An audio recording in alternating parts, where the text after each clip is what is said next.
All right, so now that we've seen Sukuna use the 10 shadows unlike we've ever seen before in such like nuanced and complex ways that is so cool just from a writing perspective but also just from like a power set. Like every week it seems like he's like redefining like what it is to like have a curse technique and how to use it, especially with one as diverse as the 10 shadows. And now that I'm pretty sure we've at least heard of what all the 10 Shikigami are, like the last one being Tiger Funeral or Funeral Tiger or whatever, even though we haven't seen it, we pretty much know what they all are at this point, I guess. And it really brings into question, like, what is the full potential of the 10 Shadows? Because we still haven't even seen that from Sukuna. And I think that's mainly because, Gege saving that for Megumi. Like, I do think Megumi is going to come back and then wind up using the full potential. But Sukuna's kind of just showing us what is possible. So in order to talk about what the full potential of the 10 Shadows could be, I got my two boys with me again. Got the fake weeb and no operator. So first of all, we saw that Sukuna can fuse together Shikigami. Just like willingly do it.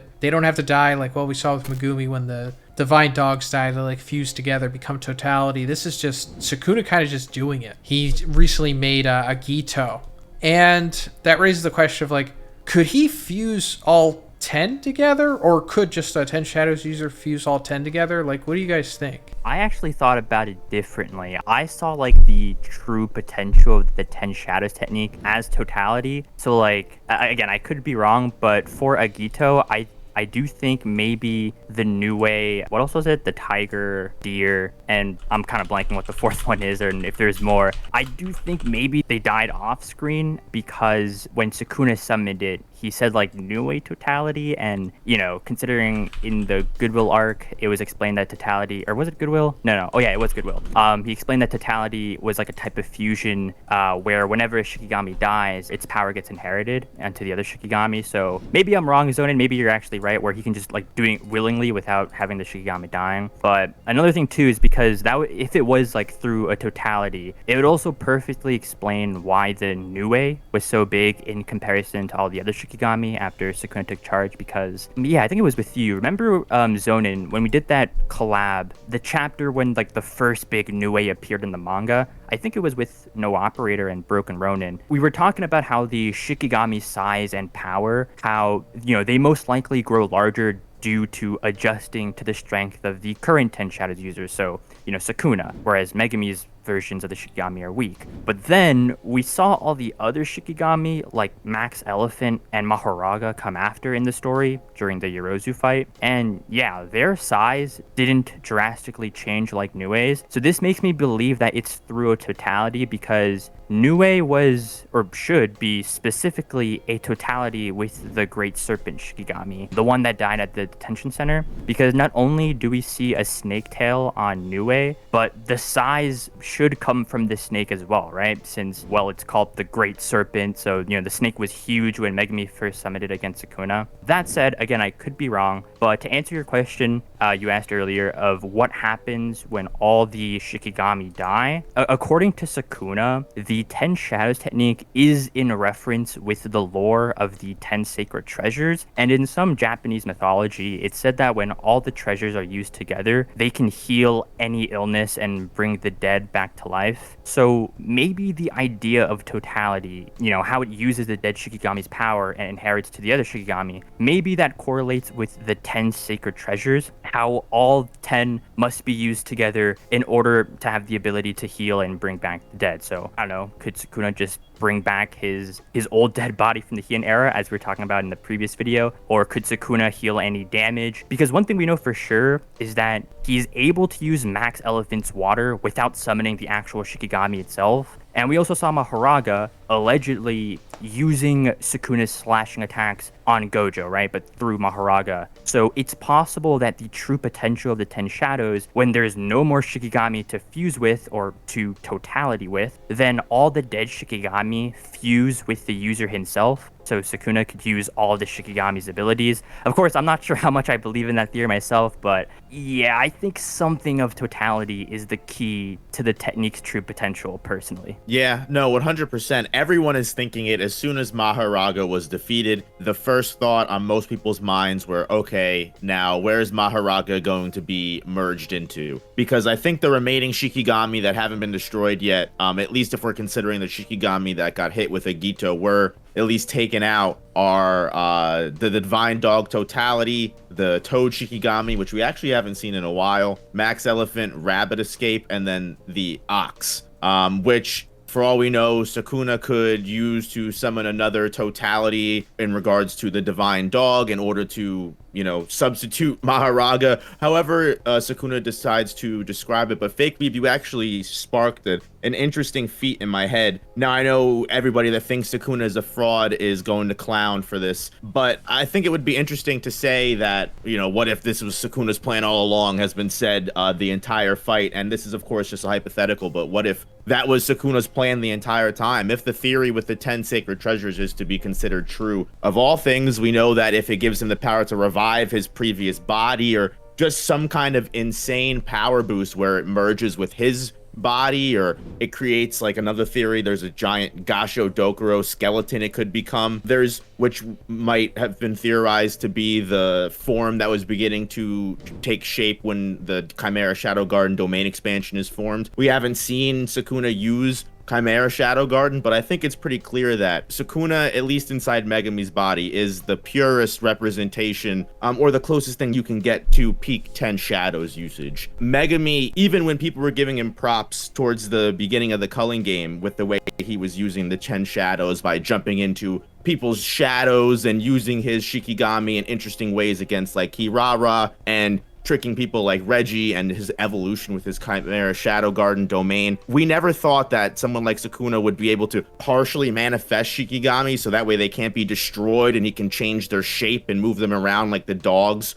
Or like... But real quick, guys, GamerSupps has a new waifu cups launch, and this week it's Pillow Talk. You can get this super aesthetic design on a waifu cup or on a t-shirt. Also, be sure to check out these 3 great flavors of GamerSupps: Blowhole Blast, Red Raspberry, and Jujutsu Kaisen's Cursed Energy. You can check out the link in the description, and also, guys, make sure you use code BIGZ. That way you'll get 10% off your purchase. Thanks, guys. Literally unlock and tame Shikigami that haven't been tamed in thousands of years, and have them use abilities that literally no one, probably not even the Zenin clan, the original people of the technique, knew was possible, to have Maharaga copy what seems like your own abilities. I mean, it's very clear and obvious why this ability was so interesting to Sukuna when he first saw Megumi all the way back in, what was that, Cursed Womb arc? Wow, that's so long ago to think about. I mean, if Sukuna really does have all of this knowledge, whether it goes into the last video that you guys can check out that we just did, of whether Sukuna is going to become his final form or merge around, or we think that he's going to show us that final step of the 10 Shadows technique. I mean, I'm scared to even begin to imagine what that looks like, because Sukuna has already been so devastatingly powerful with the 10 Shadows already. I'm glad you brought up the Chimera Shadow Garden, because that's the last thing I want to talk about here. Since we're talking about the 10 Shadows, got to talk about the Chimera Shadow Garden, the domain expansion of that curse technique, and we just unfortunately haven't seen enough of it yet. We've only seen Megumi use it those 2 times, and of course both incomplete. And Sukuna didn't use it against Gojo. Don't really know why. It's possible that, like, maybe he can only use 1 domain expansion. I don't know. It hasn't really been explained what's going on with that, because we also haven't seen Kenjaku use the Curse Spirit Manipulation domain expansion. I'm pretty sure that's Curse Womb Profusion is like Kenjaku's inherent technique. I think it is. But anyway, what do you think the full potential of the Chimera Shadow Garden is, like, once it's complete? Because it seems to be incredibly busted in theory. Like, if it's complete, you're kind of just trapped in that darkness that can be manipulated, almost like a murky water. And then I guess you just summon the whatever of the Shikigamis you want. And since it's saying Chimera Shadow Garden, Chimera, the way that Agito was a fusion of many, I guess you could just fuse them together at will. And I was also saying that earlier, because it consisted of Tiger, Funeral, and Round Deer, and I don't think they died, right? Yeah, that's the thing that's tricky. Like, again, I don't really believe in too much what I said to myself, because that would mean Round Deer and Mountain Tiger, they would have to die off screen. And, whether that did happen or not, it does seem like maybe Sukuna actually fused them together without them dying, so without a totality. And if they do, hypothetically all fuse together, all 10 Shikigami at some point, that would be really cool if they did make that giant skeleton that you were talking about, no operator, because that could go into what that bone is in the Chimera Shadow Garden. I always wondered what that is. And it's like a lot of domain expansions have like that cool aesthetic statuesque thing in the back of them. And then we have the bone, the backbone is what it's being called with the Chimera Shadow Garden. It's like, is that what that is signaling? Like the beginning of the ultimate Shikigami that it's going to create? I think it's actually interesting how conveniently, perfectly mapped on Megami's domain expansion can be to Sukuna's domain expansion. The fact that Megami, against his own will, constructed a domain that would perfectly be able to fit into Sukuna's open barrier style usage. And I think, I'm not sure, correct me if I'm wrong, because I think it depends on the translation that you used. I think in one of the chapters, it was actually confirmed by Gojo that even though he can't actually use Cleave, Dismantle, and Shikigami or something like that, certain Shikigami at the same time, he can actually map the 10 shadows into his domain expansion if he chooses, or at least Gojo thinks so. I might be wrong on that. Someone can correct me in the comments. But because we know Chimera Shadow Garden is essentially, instead of having a one-hit kill, it basically is 120% boost of the curse technique, where you can summon clones of not just yourself, but Shikigami. If you take damage, you can basically just become a pool of shadow liquid and not take the damage. As Zhoniin said, you can pull people inside of the darkness and drown them in it or keep them in it forever. There's so many different ways that can be used, and just the way that Sukuna has already used the 10 shadows, as I alluded to before, is already scary enough. And the fact that if he can actually map it onto Malevolent Shrine in some way, shape, or form, while also fully manifesting whatever the heck that is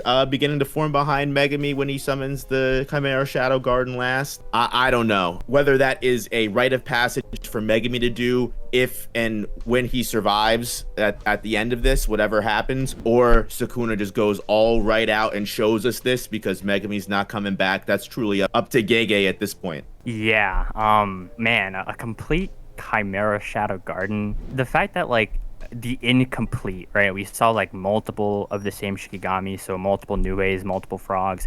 I'm thinking, like, a complete form, we would see, like, I don't know, maybe multiple Maharagas or multiple of Agitos, so like fused Shikigami and multiple of them, so like, a couple of Agitos, a couple of Maharagas. And then if the Gashadokuro that it's forming behind Megami, if that is for real and it exists, and it could be like the ultimate boss in Megami's domain, like in video games. I don't play video games much myself, but when you're in the final boss battle, there's like this one big boss, and then there's like the henchmens, but you fight the henchmens, and then the big boss doesn't attack, and then you attack him, whatnot. I feel like that's what Megami's domain might or could be, where Gashadoko is the big ultimate boss, and then it could be like multiple Agitos or multiple Shikigamis just attacking the user trapped in him. So yeah, that's what I kind of see Chimera Shadow Garden. If it was like 200% complete. To piggyback off that real quick, I think it would be interesting. I don't know. I sometimes I'm imaginative. Like, wouldn't it be cool if to go into the healing and reviving aspect of the 10 sacred treasures, right? What if Sukuna is able to manifest the one-hit kill technique of the Chimera Shadow Garden, and it results in stealing the life of your opponent to heal and revive yourself, or something crazy like that? Now we're getting into the weeds, but like, oh my. That's a genius. That's creative. You heard it here first, folks. If this happens next week, Zhoniin owes me $100. So does Fake Weed. Like, he takes Gojo's body, and that's how he fully resurrects, and then Gojo's dead. Or just like steals his life force. Like like he just like is inside Gojo now. I don't need another Sukuna body hop in my life. I don't know if my heart can handle it. Kind of like what Hanami did with the plants, where like she just like absorbed all of the life energy inside of it, like kind of something like that.